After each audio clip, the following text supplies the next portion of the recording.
bureaucracy or documentation or policies for the sake of policies will not get you anywhere. Eventually, it's people business, and you need to take care of your people.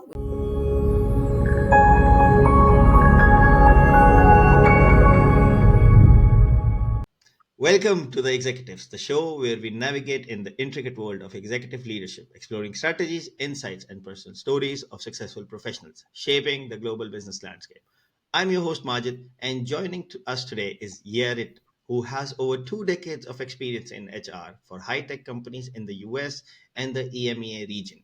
She has experience in international expansion and setting up global HR policies, processes, and units. So let us welcome Yearit. Hello and welcome to the show, Yearit. Majid, happy to be here and contribute from my knowledge. Tell us more about who is Yearit. The main focus is I'm a global HR operations. What it means specifically is that I'm supporting startups to scale in EMEA and the US. Originally, I'm coming from Israel. I'm a labor lawyer.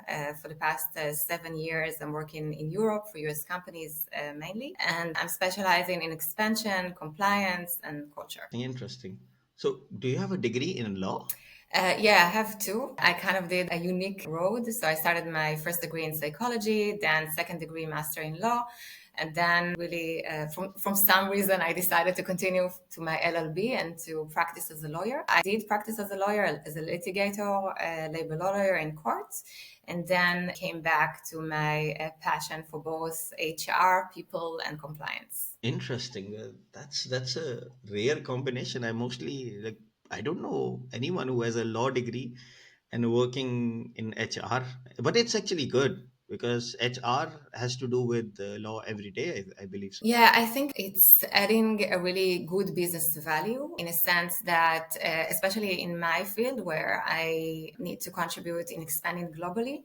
So when you come in with this kind of knowledge of labor law, it's really easy to compare and have a professional common sense, as you would call it, and know how to ask the right questions, to define gaps, to see what you're missing, make sure that you're talking with trust vendors, local vendors, and know how to define them, and also make sure that there are the good compliance foundation in order to scale. Interesting. So then today's conversation is going to be super exciting for me because the topic that we have that I would love to discuss is navigating global growth. HR strategies for startup success. I mean, the questions that I've thought of are not only connected with startups, any corporate can also listen to them and use them because this is all knowledge. And especially now, to be honest, when I met you, I was thinking you're an HR, but you're a legal HR. So that adds a lot of times because I hear stories from my friends who moved to Germany from outside. They are like, "Yeah, we moved and our HR doesn't know about this law, that law," and they're asking us, who are not lawyers, hey, Majid, you went through this process. Like, can you tell us what it is? Because my HR doesn't know anything. So I'm the first person they ever moved across countries.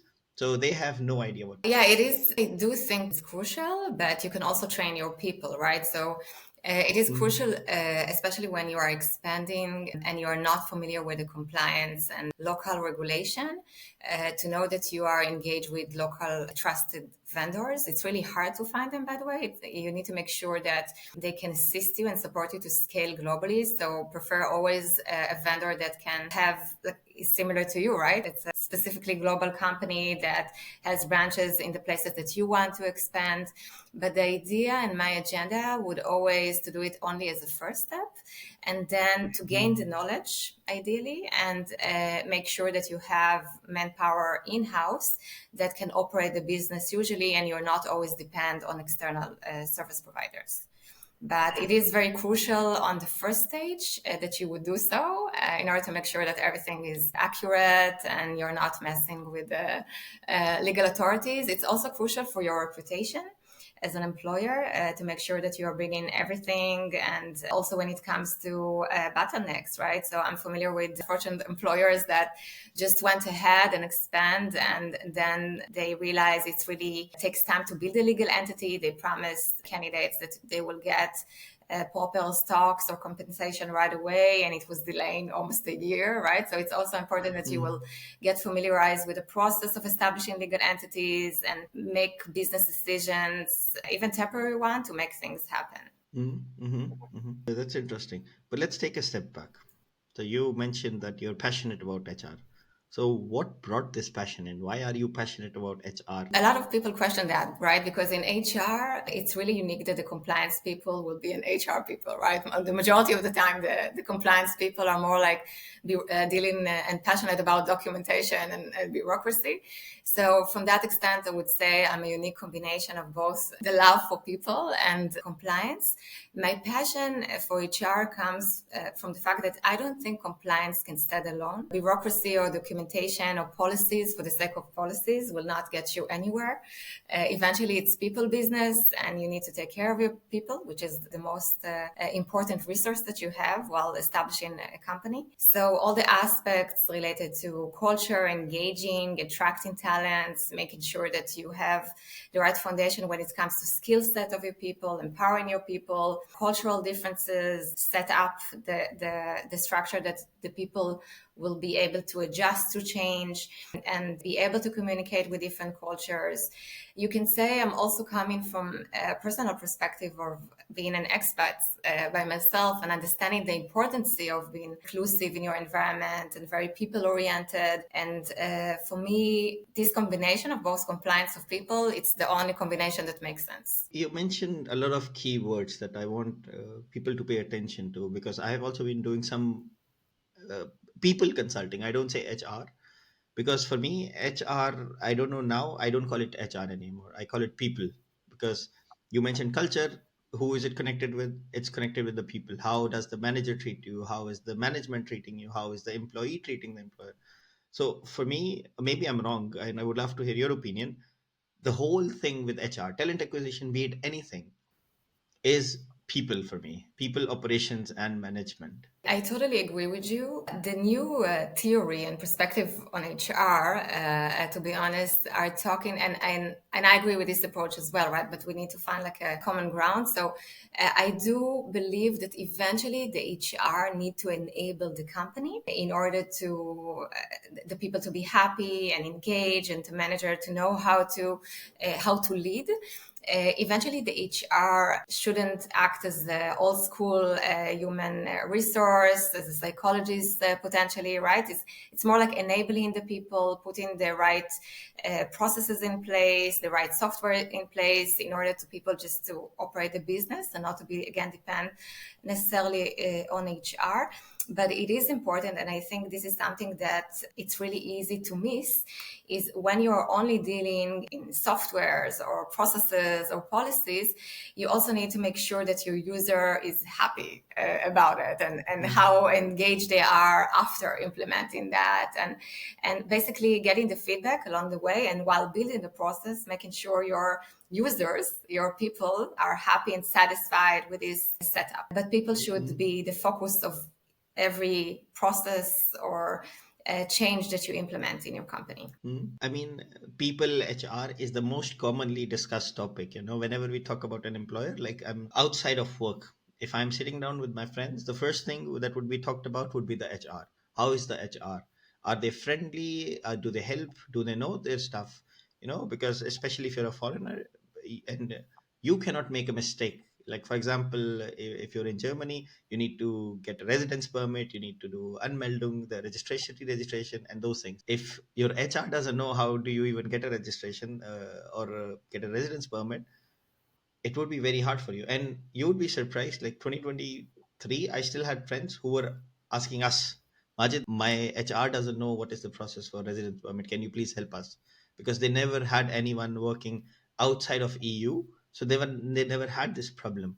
So I'm the first guy they hired, and now we are confused. Ideally, once you're scaling, this is one of the challenges, right? So you will have like a local HR that not necessarily understand like what it means, the global world, right? And very specializing only in one location. perhaps 2 locations.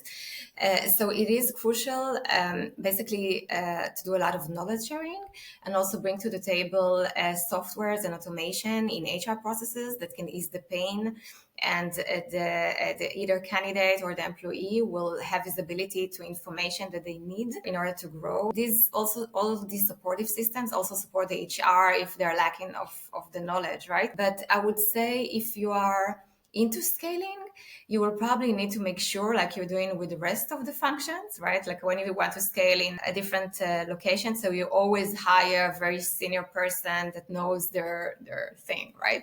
So it would be also important to hire your first HR, global HR, super specializing in global employment, understanding what it takes when it comes to establishing global processes, knowledge sharing, how different HR from different locations can actually support one another when it comes to relocation. I think it's also beneficial eventually to the employees, right? Because it gives them opportunity to grow, maybe to relocate to different countries, and also it's user experience eventually. They don't need to be depend on one person. They have access to the knowledge. So I do also believe very much in HR automation, and I think these days when companies really sensitive about their budget, so it's really crucial to make sure that the local HR will have support when it comes to softwares and processes. Interesting, because now you mentioned international scalability and looking at the, like, when you want to move people across. But I had this question come across to me. He's running a business, 20 25 people, not a lot of people, and he has one HR. No, he has no plans for international scalability. He says, Majid, for me right now, if I even do local scaling, it's good enough for me.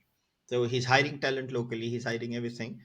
And then he was asking me, should I hire like a senior person in HR? I was like, because the ratio, that for me, the ratio is very bad, like 1 to 25. It's extremely high. It should be like 1 to 10 maybe. So this person can actually make sure, the HR can make sure the processes are run nicely. Maybe I'm wrong with the ratio, maybe it needs to be even lower. But can you tell us, like, for what advice would you give this person who's scaling up, not internationally but still on a smaller scale, because HR for them, it's, they have no idea where to go. They are like in a small cube where they are like banging their head on the wall because they have no understanding of HR. The CEO is a brilliant developer, he's a mind-blowing developer, and he's always stuck with HR processes. So yeah, thank you for that. Like the advice that I would give to your friend, the business owner. So one of the mistakes that a new company does, right, is hiring an office manager, which act also as an HR, right from the start. And this person not necessarily knows HR at all, which is good to some extent because it gives opportunity to people to grow with the role and everything. But today, when you are a 25 people company, not sure that I would even suggest to have your own office. I would suggest maybe establish your presence in a tech space environment, especially in the hybrid kind of work, have more collaboration with other colleagues and companies, and even make better business, right? But when it comes to the ratio, and if you want to scale also not necessarily globally and locally, so it is crucial, I would say, to establish the right processes in place right from the start. I would really be cautious not to implement too heavy processes on a young company, though. I do believe that when you have a good HR, a really good HR, so you don't need more than one for 25 people, unless they're really high maintenance, which is something to explore.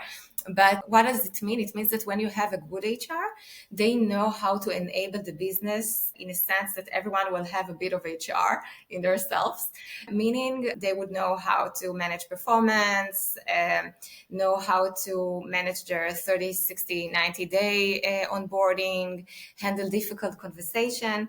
And then not necessarily you need to go to the HR on every issues related to company issue. But this is, again, if your team is enabled and know their things. Most of the time when you're a young company and the founders knows how to do that, right? To deal with that. So they handle a lot of HR aspects until they're even 50, which I think is a bit too late stage to add HR.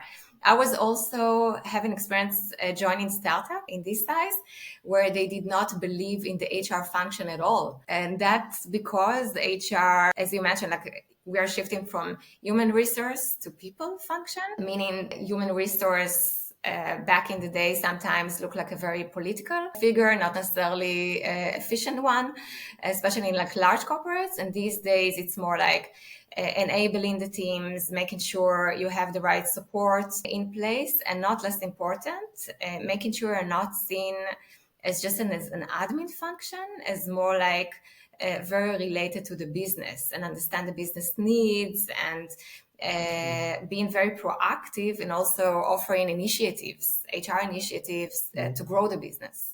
Mm-hmm. Because I can literally put like a lot of my clients I've seen making the mistake that you're mentioning now. Office manager as HR, I've seen that it was a really bad thing.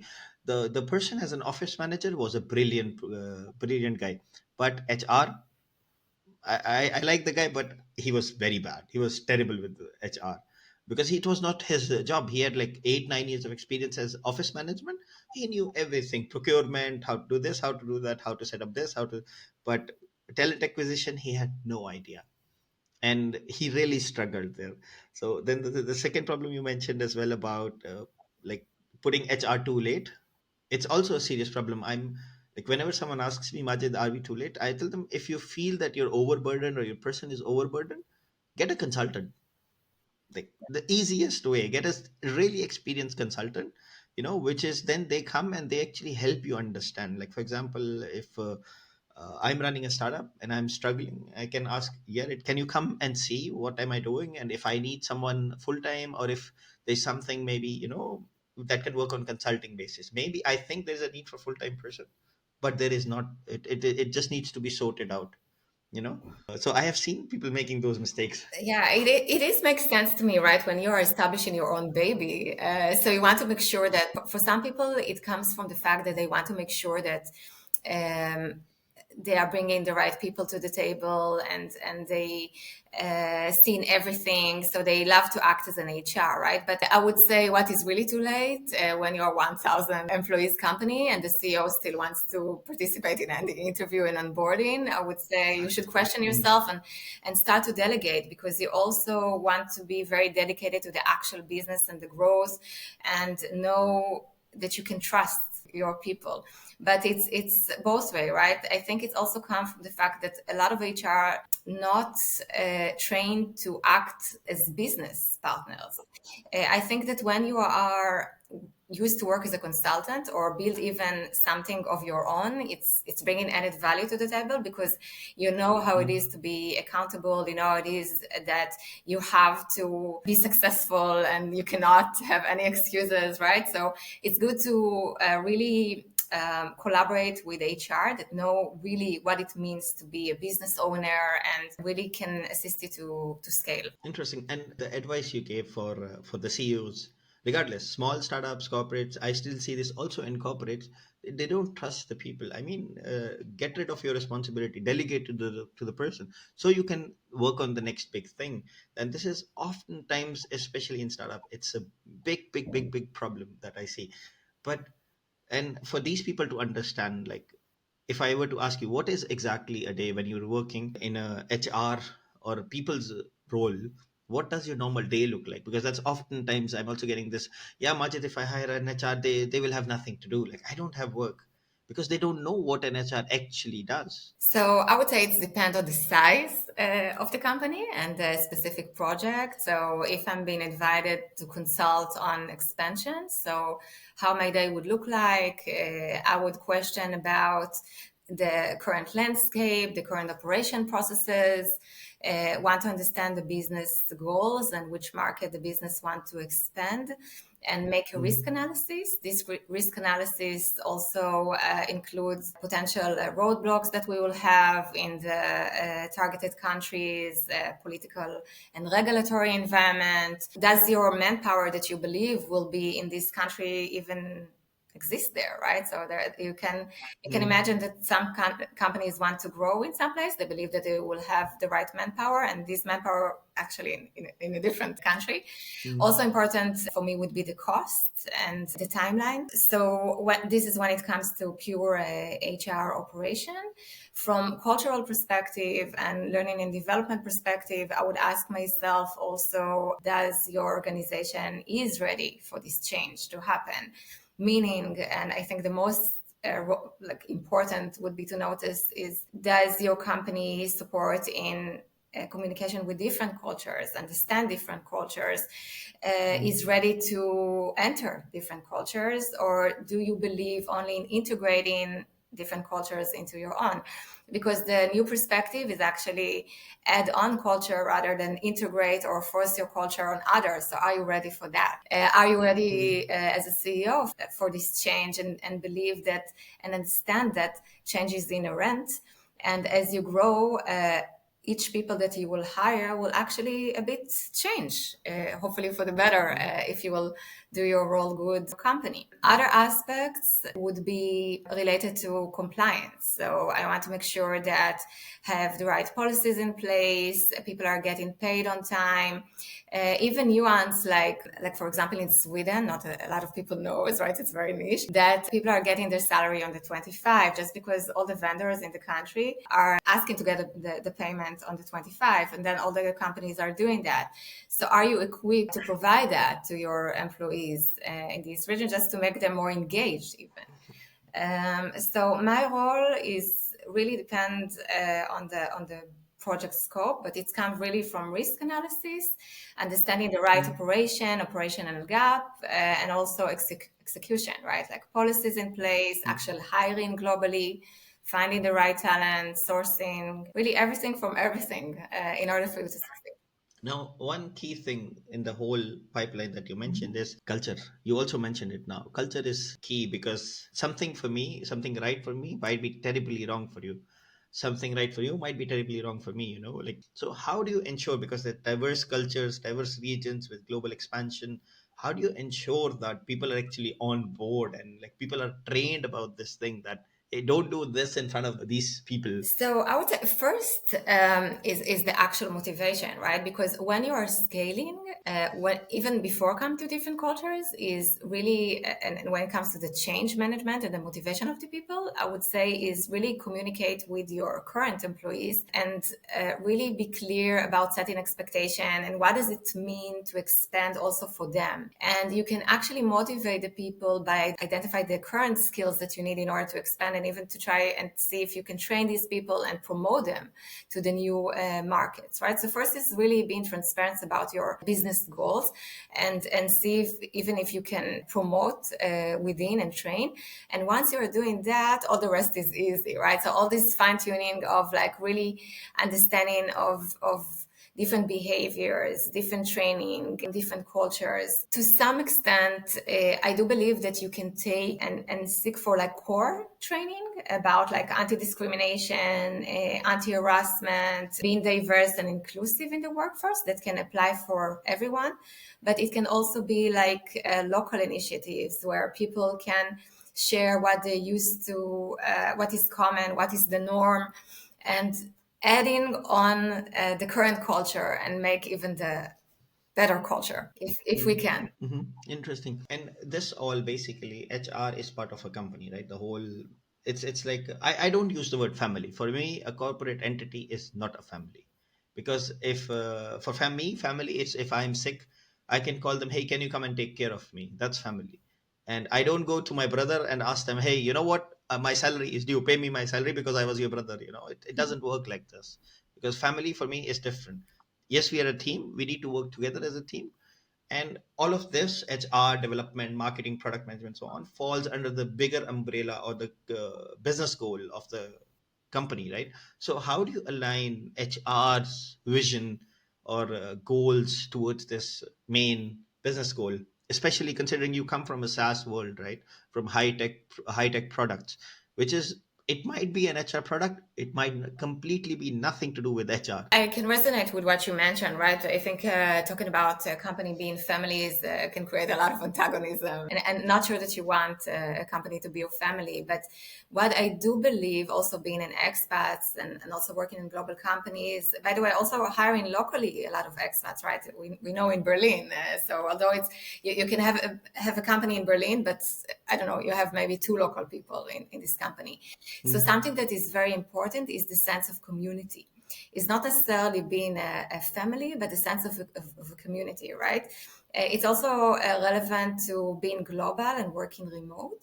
It's even more challenging when you're working remote. So you enter a new market and you find yourself with the VP of sales that working alone and they are feeling alone, right? So how you tackle that? So I would say a lot of initiatives promote collaboration between teams, between regions, and creating a sense of community and belonging to a company. I would also encourage, I'm into hybrid work, I'm into remote work, as long as your team are trained to manage and operate in this setup. But regardless, I would highly encourage people to meet in person at least once a quarter or per project, and really to get to know one another and go social, because it's not less important, and it's really affecting the productivity from my experience of the people. Mm-hmm. Now you mentioned you love hybrid and remote. I also love hybrid. I mean, I love remote as well, but I think there is something missing right now in the whole remote model, because what I see companies doing right now, Majid, you can work from home. We will give you a table, a good chair, a good setup for your home. You can work from home. What I see is a lot of times, personally, I'm lazy to go outside, because now I'm not forced to go outside.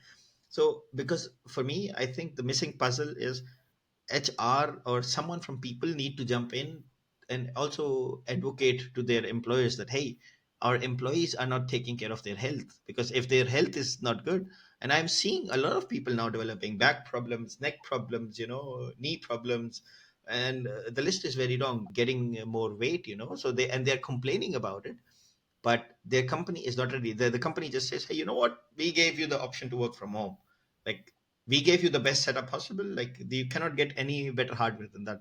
How do you tackle that, or what would you tell these guys? Like let's split it up into 2 questions. One is, first, let's do, like, the employee side, like what do you tell these guys who are working from home? Yeah, so first, also as an employee that's working from home and from the office, right? So I know that during COVID, and speaking also from HR perspective, so all the HR people did their PhD in working remote during these years.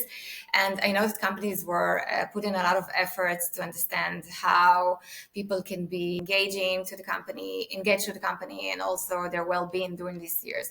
And now you have inflation, right? And you have other problems that shifted potentially the well-being of the employees. So I do agree with you that this should be a focus, because eventually this is what matters. When you are a people company, right, you're based on your revenue on people and not on other staff. So you have also responsibility to take care of your people, and well-being. It can also affect your brand, right? Like if you care about people well-being and people are more engaged, it will also increase the possibility that more people will come to you. So it's a mutual interest. So first, I would say, when you're an individual, what should you do, right? I'm workaholic, right? So if you didn't know, so I think I actually spent 3 years in working like with back-to-back Zoom. So I can give a bit from my own challenges and learning curve during this time. So even if it's gray outside, I would say have a routine. Make sure you go outside at least once a day, like a normal person, even to the supermarket. Just like create yourself really basic goals, ideally to the gym. You can go to the Tiergarten or any other nice park that you have near to your house. Embrace nature, breathe, and see something that is not only your Zoom or your mobile, right? Really embrace nature and embrace really regular walking. Second, I would say set up boundaries. What does it mean? I used to work in this company, and I met this amazing manager. And he told me and to the rest of the employees, and I never heard since him a person that was so authentic in their setting up expectations. And he told me and the rest of the employees basically, Yarit, we will take as much as you will allow us to. So it's basically up to the employee to set their boundaries. And as an HR, I would encourage people really to share their time zones and to share their working hours, because especially when you're working really globally, you always have somebody to play with, right? Like, and I'm an early bird, so at 5:30 I can talk with Asia, and 9 I can talk with the US. So people that really loves to work, it's you should take under consideration that remote work usually people will work more and not less. So you really need to set boundaries. And from company side, my suggestion would be really to focus on the well-being of the employees and not expecting to measure them based on the time, allowing more flexibility, trust approach, performance-based approach, rather than how much time you spent at work.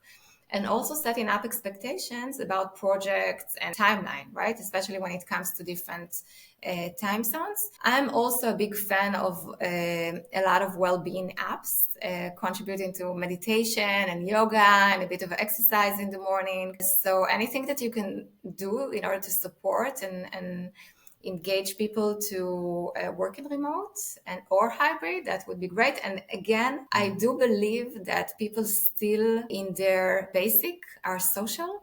The surprise that I had, by the way, working mainly for SaaS B2B businesses, is that the engineer people that you would think that usually they are okay to just work in front of the office, in front of their computer, were actually the people that were the most frustrated people, because they learn that they are missing the social parts. Nicely said.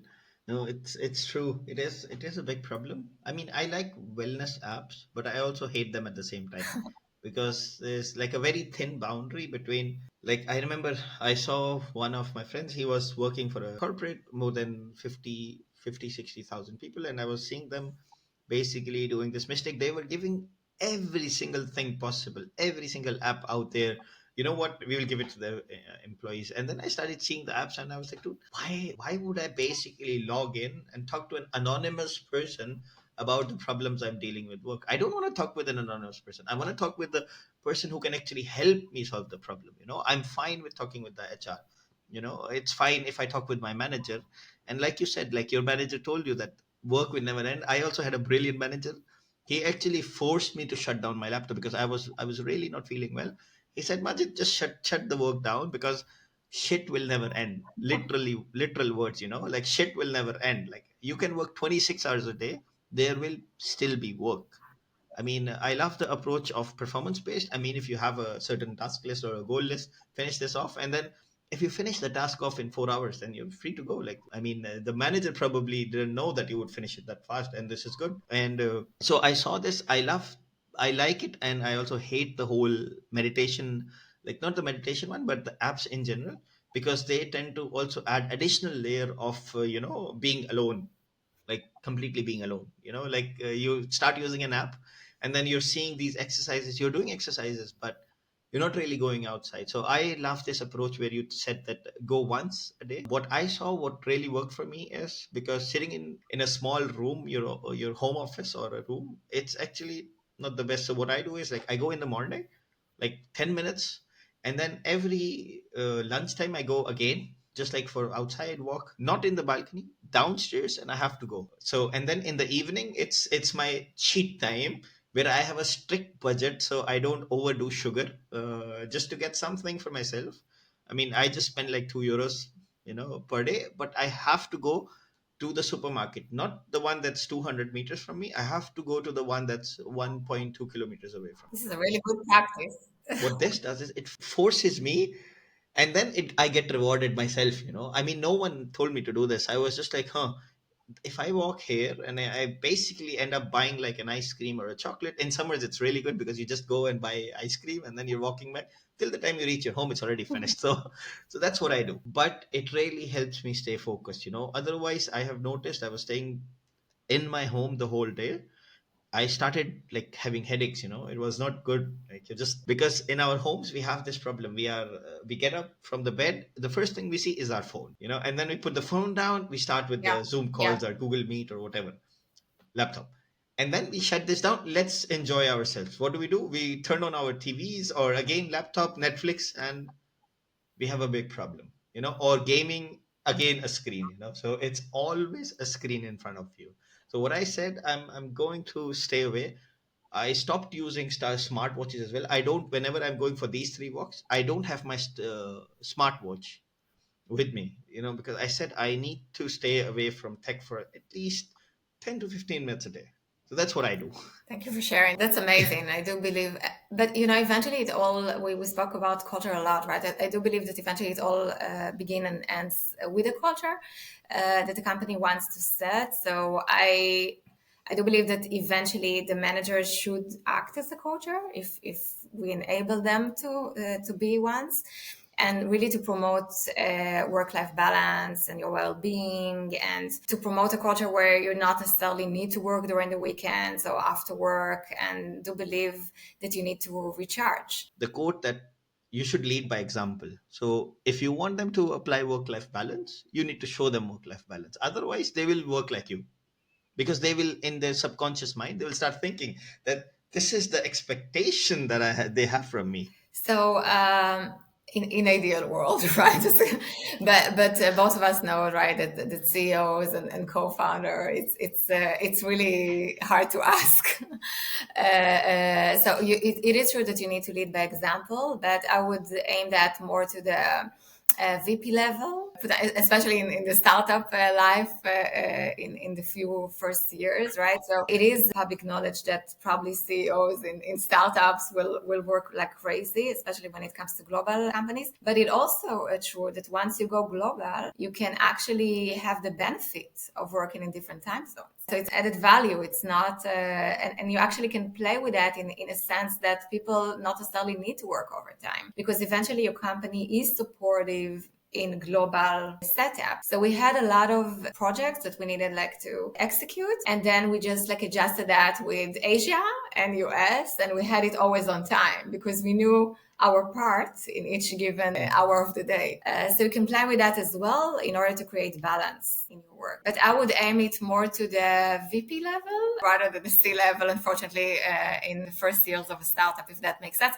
But I do believe that once you are established in your own company, so you are also in your zone, right? In the sense that you don't feel that you work. You don't feel that you're working necessarily. So it's really hard to track a CEO like a regular employee. Yeah, I agree with that. And I mean, I have seen CEOs trying to jump into every single meeting, like every single tiny little decision. And I'm always telling them, don't do this, let them make the wrong decision. It's not that you became the CEO today. You have been working for 10 years. You made mistakes as well.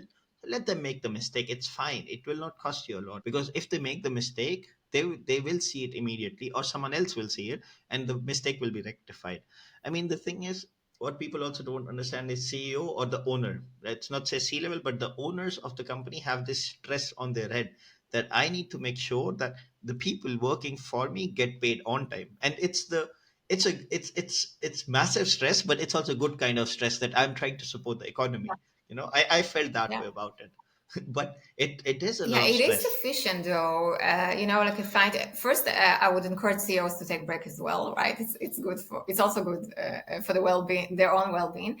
But there are like little fine tunings, right? Like let's just say you have to send an email now, and it's a global company, somebody will get it, right? So you can actually schedule a different time for the people in Europe to get it, not necessarily on Sunday.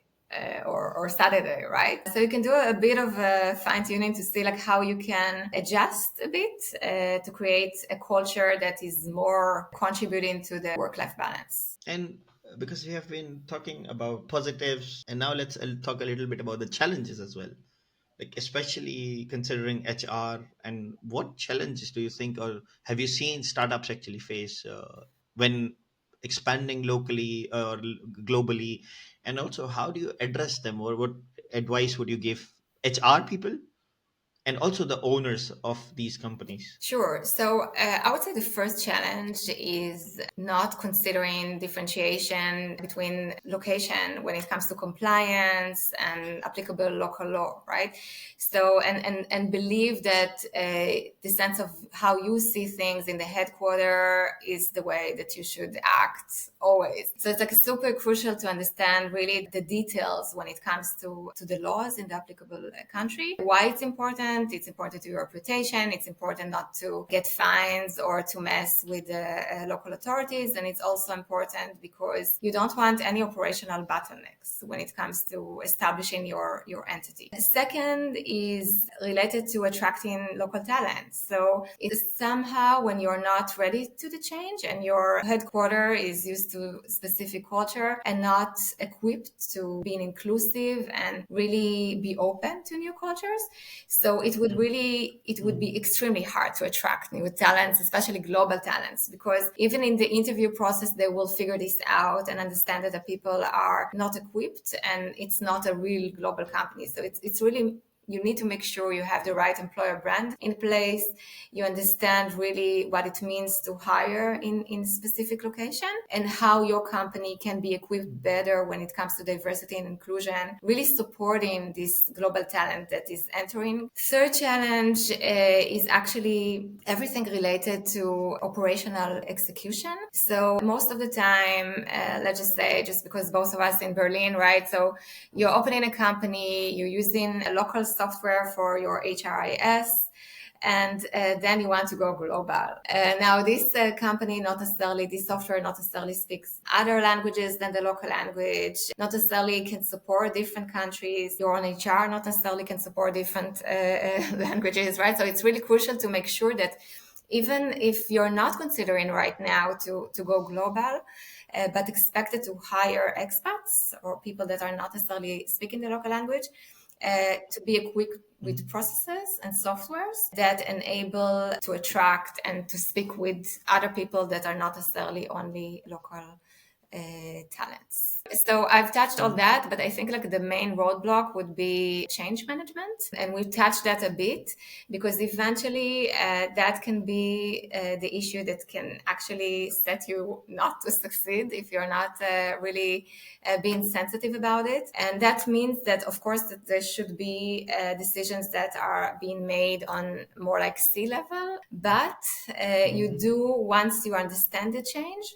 need to communicate that in a timely manner with your people, understand how they should understand how they can support the change, and even see how you can engage them better while transitioning the change as a change agent in a way that they can contribute from the skills into expanding to global markets. Interesting.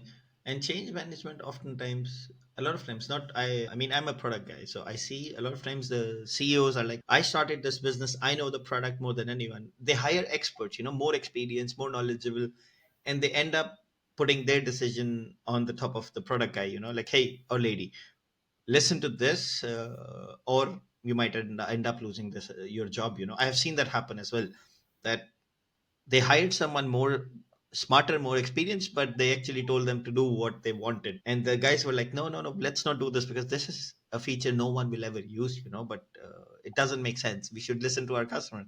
We should do this, we should do this. And change management for me is the first person to accept is the CEO. Like, owner has to say, okay, Yarit, you know what? If you told this to me, this is correct, and I need to accept it. It's going to be a hard pill to swallow in the beginning, but once you see that what Yarit proposed is actually good for the company, and I see the positive results from it, I will become more acceptable. This is something I say, that start small and then like switch slowly towards that. Don't ask for something massive and then you're not able to accept it, and then you basically say to the other guy or lady that I'm not going to implement this because it's super complex and I don't like. And then the other person gets demotivated and they leave Yeah. because they worked a lot. Yeah. Ideally, by the way, like change management, the majority of the people will need to do it, to walk through it like a step by step with a proper training. Ideally, if you can, I would suggests that startups will hire from the first place people that are very adaptable and know how to handle change in erratic, right? And getting bored when change is not happening even. So that would be my tip. Interesting. It can save you a lot of time afterwards. Yeah, that's true. That's true. But because you mentioned a lot of challenges, and from challenges you solve problems, it comes to become success. Yes. Share with us like one of the successes that you're super proud of. Like you're like, damn, that's something I'm very happy about. Sure. So yeah, so a success story was really to scale a company and double the size of the company within a year and a half for 13 countries with really not affecting the culture and really being in the zone and people really contributing, highly performing. I think the success was basically driven by really people committed to this change. Also was very much supportive was people really being open to new cultures from the beginning and also really being prepared to take a risk but with a really proper preparation and risk analysis. So it's being prepared to go and take a risk but also in parallel to make sure that you have the right foundation, if that makes sense, because in startup life it's not always that you can do the right preparation and then scaling, right? Ideally you should, but sometimes and most of the time when you scale it's crazy in a way that you need to make sure everything is going well together and while operating. So I think like a good outcome would be really people that from the first place understand the meaning to be adaptable to business needs, the economy landscape, and love the work and love to expand and love different cultures and love to go global and not only one location. Because we are also coming more or less towards an end. I would love that maybe first let's talk about people who want to pursue a career in HR. People, that what would be the single advice that you would give them? So first, study. Like in every occupation, it's really important for you to be trained and know where you're going. It's really also would be important to ask for mentorship. Like I would suggest even search on LinkedIn persona that you believe is what you want to be in the upcoming 5 or 10 years and see how you can connect with them and understand the challenges and maybe they can assist you connecting to the right people and the right profession. HR is a huge industry, right? In the sense that you can actually specialize in different areas these days. It can be HR automation and processes and operation. It can be learning and development, talent acquisition. It can be business partner in a way of coaching people. So you can define and you should define better along the way what you love the best. You can realize that you love everything and then you can become a generalist, which is also okay. I also suggest people to go to meetups and understanding the new trends and you get in really a good sense of what is happening de facto in the field, because a lot of times you will see gaps between the theory and what is really happening. And last tip I would have is really be willing to adapt fast and don't put yourself as an admin function. Understand right from the start the position of a true business partner and really focus on being proactive and see how you can contribute to the business success.